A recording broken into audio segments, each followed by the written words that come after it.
پاک بحریہ اور میری ٹائم سیکیورٹی ایجنسی نے گزشتہ روز کھلے سمندر میں مشترکہ ریسکیو آپریشن کر کے ڈوبنے والے ایک افریقی مرچنٹ جہاز کے 15 رکنی عملے کو ریسکیو کیا اور انہیں بحفاظت کراچی بندرگاہ پہنچا دیا۔ ریسکیو کیے گئے تمام افراد کا تعلق شام سے ہے۔ افریقی مرچنٹ جہاز MV سواری H بھارتی ریاست گجرات کے شہر کاندھلہ سے چینی اور دیگر غذائی اجناس لے کر صومالیہ جا رہا تھا کہ یہ جہاز کراچی کے جنوب میں ڈوب گیا۔ جہاز پر عملے کے 18 افراد سوار تھے، جن میں سے 15 کو بچا لیا گیا جبکہ 3 افراد ڈوب گئے۔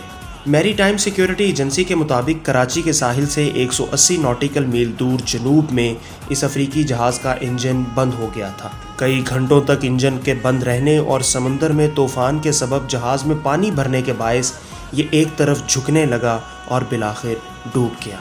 افریقی جہاز کے ڈوبنے کی اطلاعات پر پاک بحریہ کے جہاز PNS اسلط اور میری ٹائم سیکیورٹی ایجنسی کے جہاز کشمیر نے بروقت کارروائی کر کے کھلے سمندر میں پھنسے ہوئے جہاز کے عملے کو لائف رافٹس فراہم کیں اور ان کی قیمتی جانیں بچائیں اور انہیں کراچی بندرگاہ پہنچایا۔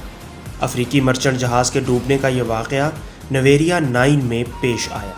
یاد رہے کہ کھلے سمندروں میں سفر کرنے والے جہازوں کے تحفظ کو یقینی بنانے اور انہیں نیویگیشن اور موسم سے باخبر رکھنے کے لیے دنیا کے سمندروں کو 21 مختلف علاقوں میں تقسیم کیا گیا ہے۔ ان علاقوں کو نویریا کہا جاتا ہے۔ نویریا 9 بحیرہ عرب شمالی، نارتھ عریبین سی، خلیج فارس، پرشین گلف اور بحیرہ احمر یعنی ریڈ سی پر مشتمل ہے، اور 1976 سے نویریا 9 کی ذمہ داری پاکستان نیوی کے پاس ہے، جو اس سمندری علاقے میں بحری جہازوں کو تحفظ فراہم کرنے کے ساتھ ساتھ مشکل میں پھنسے ہوئے بحری اور ہوائی جہازوں کو بھی مدد فراہم کرتی ہے۔